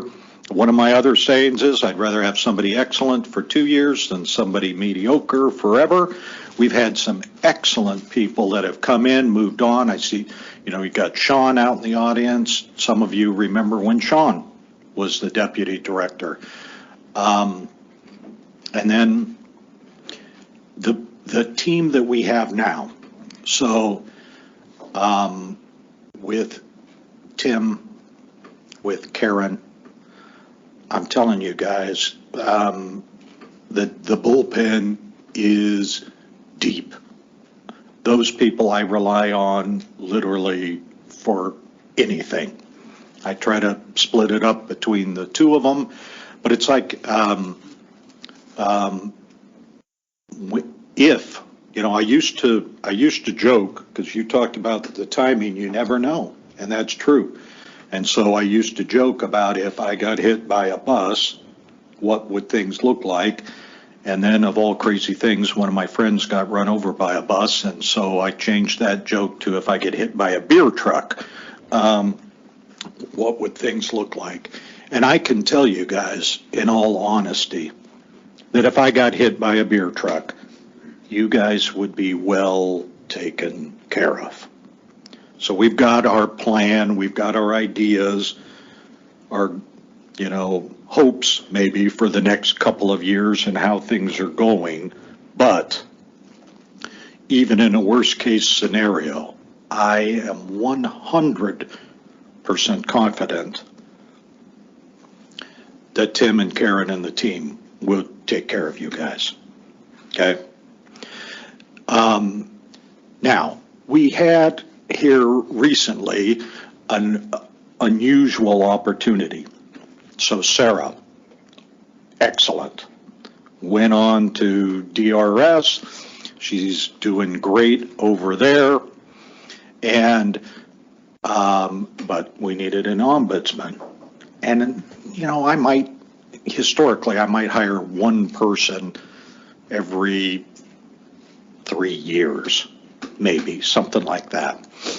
But Jessica came to me and said, you know, Steve, I would love the opportunity to be the ombudsman. Jessica's worked here, been fantastic for 20 years, and you earned that opportunity. So then that created a new opening, and Jesse had been here, and Jesse had earned the opportunity to promote into Jessica's spot. And so then I had another opening. So instead of hiring, you know, one person in 3 years, I ended up doing 3 hirings in a month. Chloe is now my new right-hand executive assistant. This is the first time that the whole team has been together in person since before COVID. And so I know all of you guys have met all of them, but a couple of things, there are a couple of things that I want to talk about with respect to the team and succession planning. So the first is, because of all of this new hirings, it's given us a great opportunity to reevaluate everything that we're doing as an agency, who's doing it, and is there a way to make it either more efficient or deliver better services. And so we began a process of kind of taking an inventory of everything that we do, and then reevaluating who's doing which pieces and does it make sense. So whether that's like one person does travel for the staff and a different person does travel for the trustees, does that make sense, or would it be better if one person did travel for everybody? Those are the kind of questions that we're checking in on. That's part one of this. And that will all be done in the next 4 months. So that, I think, will help provide a great groundwork, great baseline moving forward. The second piece, a couple of other pieces, though, regarding the transition that I want to bring to you guys for your consideration. you're not going to be doing anything, like earlier. This is stuff you're going to be working on over the next couple of years, whether it's next year or the year after. Today, just like when I talked with you about my timing and kind of highlight that so that you can start managing it, there's two issues that I want to bring to your attention that I think you might consider managing, how you want to handle those. First off, for a couple of you who were there since the very beginning, when I first presented, one of my very first presentations to the board was what I called a staffing model. We had to get approval from OFM to hire people. And although the initiative had projected, there was a fiscal note from OFM in the initiative that projected doing the work for this agency would require 16 people. And I came up with a staffing model that I said, I think we can do it with 6.5. And we started with 6. And that's where it stayed until the ombudsman positions were created, and it hasn't changed. But over time, the half that I talked about had to do with administration. And over 20 years, the requirements that are put on a state agency, whether it's new reporting requirements, et cetera, those have accumulated. And so when I had the opportunity to hire Karen, I jumped at it. Karen's an extraordinary manager, came from OFM. She's somebody that I had worked with way back at DRS days. One of those people that I always said, if I get a chance to work with Karen Durant, I'm taking it. And so, but I told Karen from the beginning, my job opening is research and policy manager, but I'm going to be working you out of class. We've got COVID and all the changes associated with that. We are going to be moving. At that time, we were leaving the State Investment Board and we were looking for a new location. And that turned into an extraordinary management challenge. But Karen's management challenge as opposed to Steve's management challenge. And then I told her that also then my long-term vision was the kind of inventory and reevaluation that we're finishing now. Because Karen has been hired into this management position, and I'm working her out of class, what that means is instead of 2 research and policy team members, we've been operating with 1. And I know a number of you brought that up in our one-on-one conversations about, hey, how sustainable is this? And I'll tell you today the exact same thing I told you in those conversations. Jacob is an extremely capable, high-capacity person. We've got some depth. Tim and I have both done research and policy stuff in the past, but frankly, my opinion is Jacob can continue to do that work by himself. But 2 things. One, that does create a depth issue, and particularly in the event that 2 years from now, for instance, if you're looking at a potential replacement and you're thinking about Jacob, then that could be a real issue. So one thing that I would ask you to consider is whether or not the time has come from, instead of 6.5 people, I think really it's 7. And you might want to consider a budget package to add another person and have that person be a research and policy team member that Jacob would have a chance to train and mentor to be prepared for the future. So that's issue number one for your consideration and management. And the second one has to do another decision way back in the day when we were first starting. The structure of this agency, although we're a member of the executive branch and we are in the operation, the way this agency operates is as a legislative agency. We've got the research and policy people, the clerical people, the team, just like you would have at the Senate. And because you're a policy setting board, that structure seemed appropriate at the time, and time has proven it has been a very successful structure for you. But it hasn't been without challenge. So for instance, the research and policy position is a perfect example. Their direct comp, if you will, would be a staff attorney or a research analyst with the Senate Committee Services or Office of Program Research for the House. But there is nothing like that in the executive branch.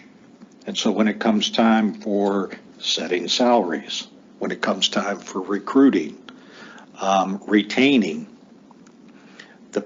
I'm competing with the House and the Senate, and I can't compete financially.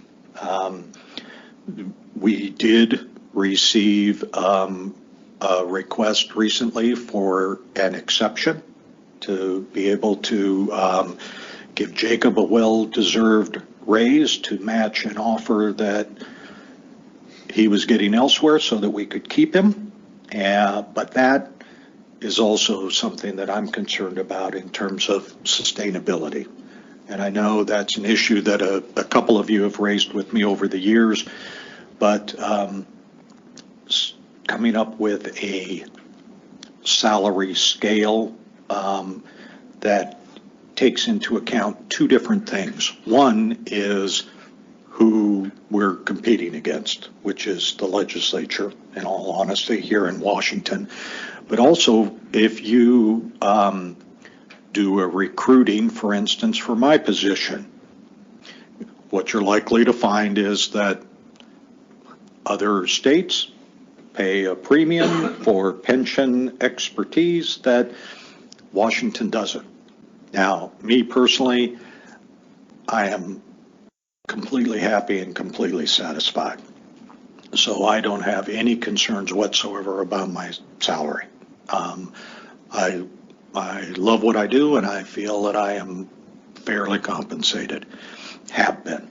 But if you start looking, that's going to be one of the issues that you're likely to find, especially if you end up recruiting for candidates out of state, is that the salary structure or the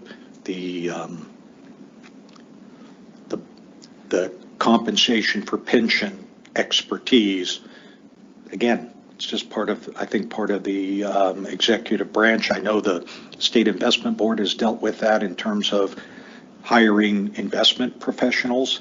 There are some niches in state government where there isn't a fair comp within the state, and you have to look to outside markets. But that would be another issue that you guys might look into over the next period, in terms of doing some kind of salary study or comparables, so that you could be prepared for that if and when it comes. So those two issues, coming up with a salary schedule for some of the positions that'll allow you to compete when that time comes, and then also considering adding one person to the team so that we can make sure that that bullpen remains as deep as it is now for board members in the future. That is all that I have to say on the team piece, unless you guys have any questions. Questions for Steve? Jake, please. Thank you, Mr. Chair. Steve, how often do you, or when's the last time there was a salary survey done to look at all the staff positions and do a comparable analysis in terms of their pay rates? That has been complicated. So for instance, with respect to the research and policy, when we asked for the exception for Jacob, one of the things we were required to provide was that kind of information. Turns out, Karen, correct me if I'm wrong, but the legislature doesn't share their compensation information the same way that you can go on the OFM website and look up the compensation for any state employee. But, so that was one of the things that we were, what does a staff attorney for Senate committee services with 20 years of experience, what is the pay range for that? We couldn't find that out. That being said, we at least knew what the competing offer was, and we were able to get OFM's approval to match that in that specific case. For the executive director, I know there's been a survey in the past, and it was the National Association of State Retirement Administrators has some data, and they could break down the data because different directors have different responsibilities. For instance, in a lot of places, the pension fund, the trustees invest as well as administer. So they were able to kind of break down their database in terms of who had duties similar to the duties of this position and what their salaries were. And the last time we did that, I was like right in the middle. So that was in line, but I want to say that was 5-6 years ago. Yeah, okay. Yeah, the reason I asked is, city, the city of Olympia, obviously, and, we do for independent employees, because the union employees, every 2 or 3 years when contracts open, we get a chance to look at comparables and make salary adjustments. Independents, we do that about every 3 or 4 years. We do a salary survey. Now, I get finding comparables a lot easier on my side of the ledger than it is on yours. But I just think it's important that every 3, 4, 5 years, we do those in-depth looks so that we can make sure we keep people, which is your point, right? And that we're paying people what they should be paid to do the jobs they're doing. So I guess I would just like to explore more what that looks like. And maybe, again, we don't have to talk a lot about this today, but that as you mentioned it, thinking forward to you, but just for the rest of the staff as well, I just have an interest there to figure out how we do that and what that looks like, and to make sure we've got good compensation rates. Because as we've just talked about previously, there's an excellent team here in place, and I think we'd all like to see them stay and not go somewhere else. So, yeah, I would. If I was asked for a recommendation, my recommendation would be that this goes on your work plan for next year. That, Karen, did you come to correct me? Did I say? Okay. Absolutely no. All just right. to clarify, is my mic on? It's good. Okay. Our salaries are all under the jurisdiction of the OFM State Human Resources.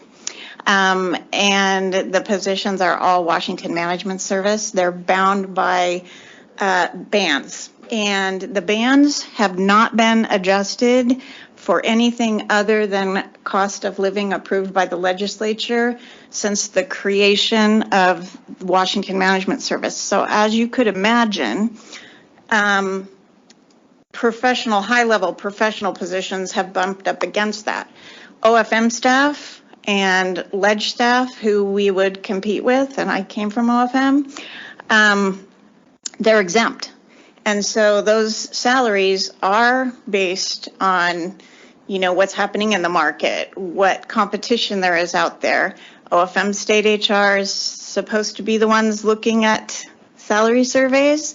which I think is why Washington Management Service, there was a bill passed this last session that allowed union organization for Washington Management Service staff.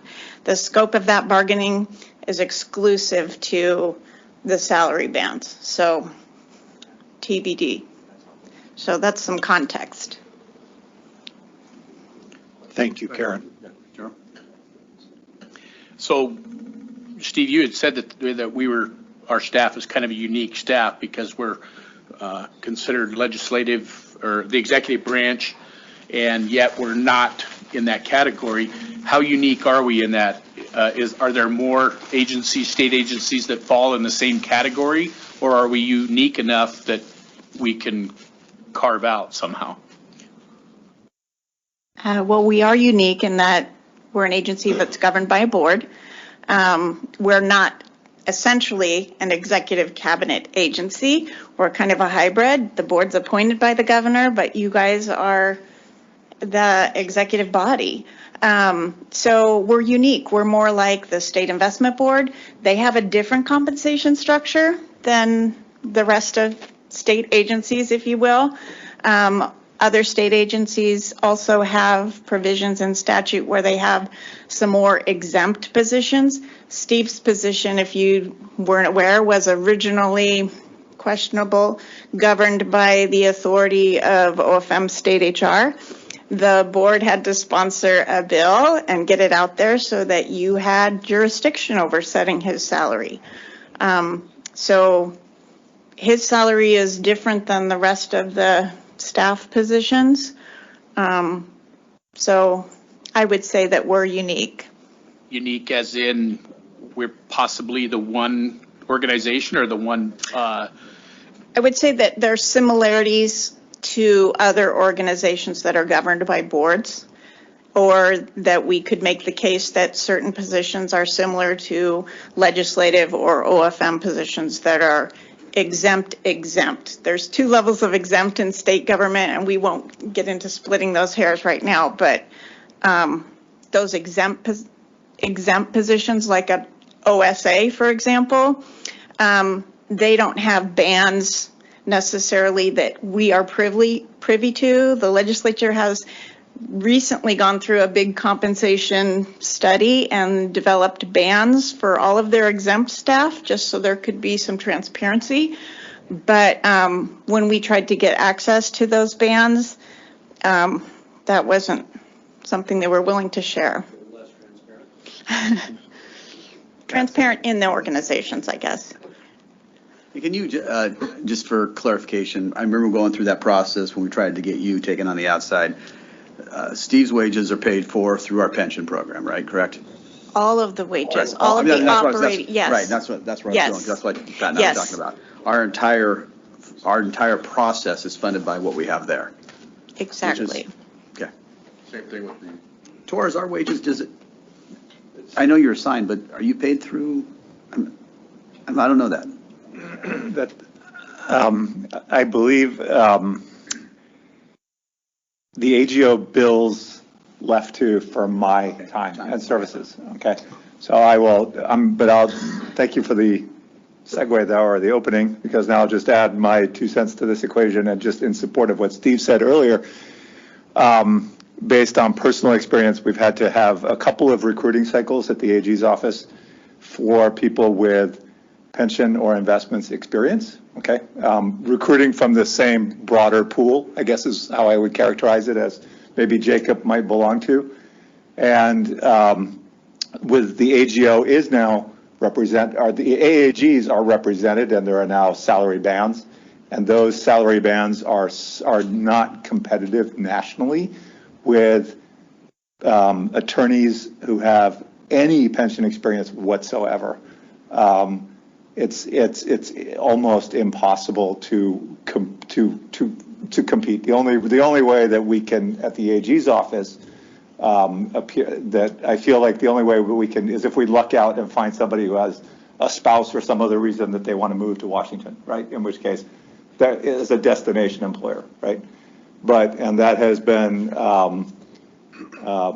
and we've had a couple of those recruiting cycles over the last year or two from that same pool or observation, I guess. they used to have that destination employment at the investment board. They went away from it because the professionals they have, it's kind of the same thing as the AG over there, is because of their investments as well as pension knowledge is in a whole different world. And the investments that are made, there is a certain technique and individuals that are highly sought after. And if they were under the bans, they'd all be gone. And I just follow up just real briefly on that. The world of investment legal expertise is actually much larger than the world of pension investment expertise. Pension legal expertise is a much, much smaller world, and one that has now been prone to aging out.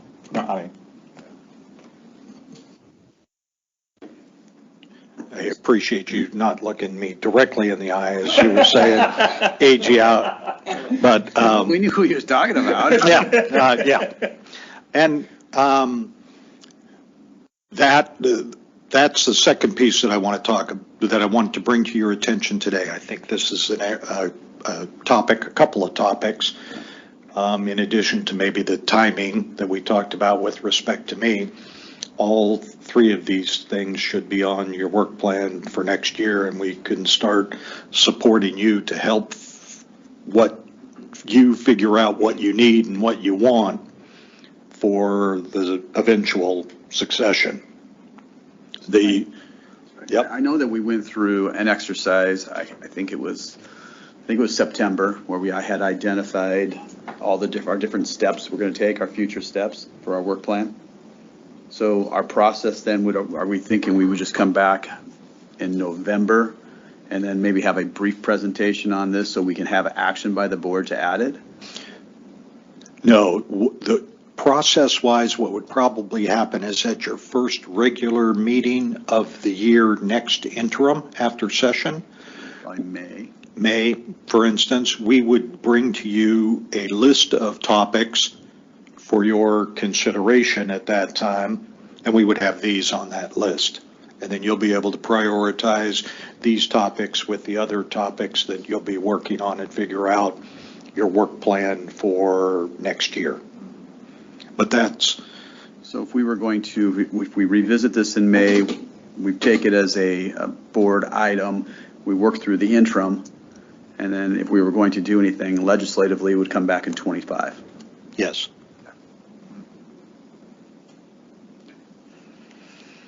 All right.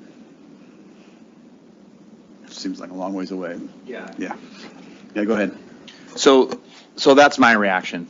It seems like a long ways away as we've had this conversation, particularly around salary reviews, and I appreciate Karen, the clarity on the WMS bands, and we have a session coming up, and is there an opportunity to do some work here around some of this, and can we prioritize it as such? I mean, I'm willing to work on this issue and put some time into it for sure during session, so I'll just put that on the table. I appreciate that. I think retention is a huge part of what we're talking about. I mean, we talk about funds and our rate setting and our stability. Part of our strength is the stability of our group, our agency, and I think that we need to probably look at this sooner than later. And we know that anytime if we're looking at bill or changing an agency structure, it's difficult to get things done in a first run at any type of bill. I think our senator knows that quite well. But I think it's something we should look at. I think we should add this to our November discussion for maybe a little bit more detail what that would even look like. I know that the State Patrol had ran a bill to look outside of for comparison purposes at, I think it was, I want to say 10 municipalities or 10 high age, I can't remember what it was, but they were able to go outside their normal scope to find a way to attract patrol officers so they were not leaving to go to other places of employment. And that's exactly what we're talking here. And so if we have to rethink what we're doing, probably should start sooner than later. Patrick? I appreciate that. But if all of our staff and our executive is paid out of the pension fund, what type of legislative language would we need other than to, because all we're asking for right now is that we're going to restructure, but we have a half a position we could, I mean, do we have to get permission from OFM? Yes. To increase the size of our structure? Well, we'll talk about that in November. And I'd actually like to see even, maybe even something at the November meeting with options that we can vote on to take to the legislature in 2024. All right? Okay. Let's start moving it that way. All right, and will do. Okay. Is that okay with everybody? Mr. Chair? Steve, just a quick question, sorry. If we're a unique, if our staff is in a unique category, are there like 3 options that we might be able to consider legislatively to move our staff to where they are more, I guess they're more in line with something that we can compare to? Yeah. Or There are options, and we'll bring them to you in November. Senator? Thank you, Mr. Chair. Just a thought. If you go back a long time ago to 790, and I know it's had minor adjustments, amendments along the way, there is a litany of authorities that we have never chosen to exercise nor access. Can we have TOR put together something that would be a foundation, a solid foundation of exactly what our authorities are? But I don't mean to throw you under the bus. And maybe this isn't your, but Steve, appropriately assign something like this. We could actually find out exactly what authorities we have that we're not exercising right now. Well, with respect to this topic, I can tell you we will work with TOR. I know that when you guys were pursuing the legislation with respect to my position, Right. we worked with TOR for facility. There's been a number, because of your unique funding situation and your unique governance structure, there are possibilities that you might have that another agency might not have, and TOR has provided outstanding advice on that in the past, and he'll be certainly included in this project. And this is not to look for an end around on that. This is actually to provide a foundation so you know exactly where we're starting from. Yes. Sorry, go ahead. I'd just like to clarify one thing. With respect to authority issues, I have provided advice, and I would be happy to provide more advice. But with respect to labor and personnel specifically, I'd just like to bring everyone's attention to the fact that you actually also do have an assigned AAG who handles labor and personnel issues. So I may be working with him or her, and/or I may ask that person to come in because this is an area where we want that specialized expertise. So just want to raise that point. Thank you. Thank you, TOR. All right. Just one quick comment. Sure, please. Yeah. I would say that we have a fiduciary responsibility to be able to pay our people enough to provide the expertise and the administrative know-how to manage the plan for the single benefit of the participants and beneficiaries. And I think that is, from my perspective, obviously I'm not a lawyer, but I think we do have that obligation. So I think that's one of the foundational aspects that we move forward with on this particular issue. So we do have a fiduciary responsibility to make sure that we get the best people to provide the best service to the members that we're obligated to do under the law. And so coupled with the fact that it's not a general fund operation, right? We don't take money out of the general fund, or we're all funded by the pension plan itself. And administration is a critical piece of managing a pension plan. And so I'm 100% supportive of this idea. I've thought about it, and I advocated for years that we should be able to set the salaries for all of our employees at the appropriate level. And if there are people who are leaving, or if they're not leaving, we still should have that authority because of our responsibility, fiduciarily, to the members, to all the participants and beneficiaries of all of the members in the plan. Yeah.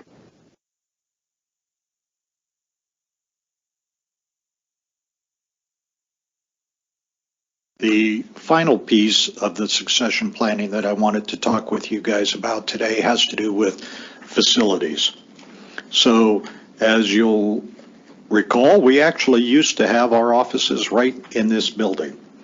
And then as the State Investment Board grew and needed to find additional space, they found ours. And that was something that even from the very first day that we moved in, we knew we were on a uncertain timeline, and we were well treated by the SIB while we were here. When it came time to move, that process was very challenging. And then I think we found a fantastic location, meets all of our business needs. And then COVID hit, and all of our business needs have changed. One thing that has certainly changed is not just for our agency, but for the entire workforce, has to do with telework. And all of our team teleworks to some extent, including me. That issue, that topic of telework has been recently addressed, and there's a governor's directive that all state agencies who have telework in place reduce their footprint by a certain percentage. So for our particular agency, that would be reducing the square footage by about 30%. Now, I will tell you this, in our current location, that's not possible. So what it would involve would be another move. So now, again, I'm flagging this as an issue for your management in the upcoming year. The requirement for the reduction and all of the ins and outs of that, Karen will be presenting to you in the future.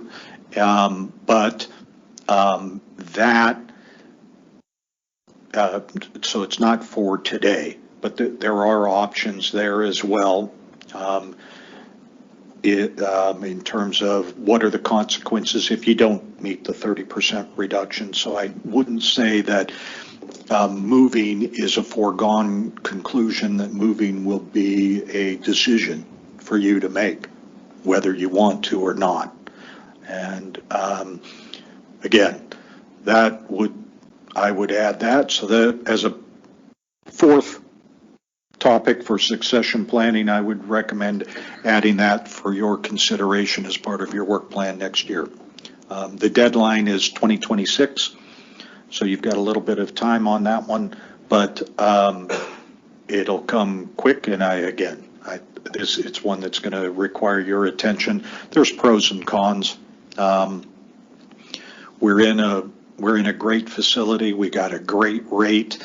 You could make a very strong argument to stay. You could also make a good argument that, no, if maybe a reduction in square footage does make sense, given the utilization of the space that we have versus what we expected. One thing I would like to mention, though, as a part of the facilities is my thanks to the SIB, and in particular their director, Allison.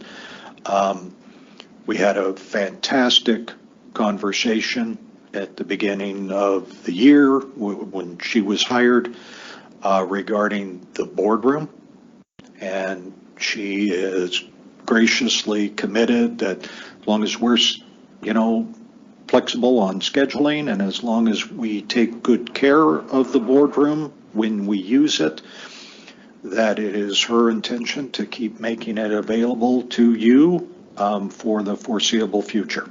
And so with that, at least that's one issue that a couple of 2 or 3 years ago, we weren't quite sure where we were going to be meeting and whether we were going to be meeting in the same place month to month, or whether we were going to have the quality of facilities that we have here. And so again, I'm very grateful to Allison and the SIB for helping us out on that point. With that, yeah. Thank you, Mr. Chair. Steve, on the office location, the facilities on that, above and beyond staff and board's review and approval on something like that, is there another agency that actually has supervisory authority or ability to influence that decision? Yes, depending on how you interpret the word influence, and again, we'll walk through, we'll give you a detailed presentation about all the requirements and exceptions and stuff that are included in the new governor's directive. But yeah, there's a review, and for instance, there's going to be a new report to the legislature. So agencies that fail to meet the governor's directive will be reported, and what the consequences of that report are, yeah, don't quite know yet. That might be up to you. But we'll talk about that. Karen's all over this issue, and she'll serve you well with respect to this topic. Steve, just for clarification, 2026 is when we have to have a decision or a plan put in place, or is that when a move would have to, or reduction take place? The implementation of the reduction is required in 2026, so yeah, you'd be moving then, is my understanding. Okay. Tim? Just to clarify on that point, yeah, the 2026, the requirement is based on leases that expire in 2026, and our current lease expires in 2026. So that's where that ties to. Thanks, Tim. Any other questions? Okay, I know I've dropped 4 new topics onto your plate for work for your consideration, but hopefully this has been helpful for you in kind of looking into the future in terms of what the succession looks like. And we've got time to work on all of these things together, I believe. Good. All right, that concludes my presentation, Mr. Chair, if there are no further questions. I appreciate that, Steve. Any other questions? We are on item number 4 of our agenda, which looks at the proposed meeting calendar for 2024. And I know that the team has done a good job of identifying, I believe, forecasted conflicts, correct? I think there's some dates there. Jesse's gone out. We've got all of the known conferences that are pre-approved for board member attendance. We've also got all of the big events for stakeholder groups. You know, I know there's a number of other state council smaller things, and IAFF stuff is not on there.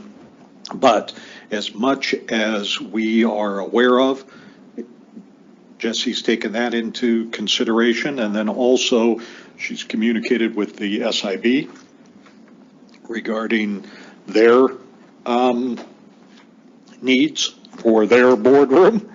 And so as far as what dates are available for you, the proposed dates are in yellow for 2024. Those would be the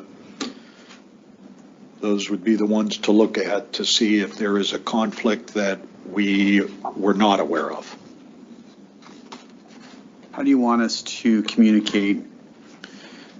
I mean, obviously we have a couple, Jason's not here. The adoption will actually not take place today, so this is sort of your preview, and it's gone out to all the board members. You'll have an opportunity to discuss the dates and adopt them in November, but if you're still not ready in November, you can adopt as late as December, and that'll still meet the requirements for getting notice out of board meeting dates, making sure those get published as required. I do see just our state council convention is the last week of June this year.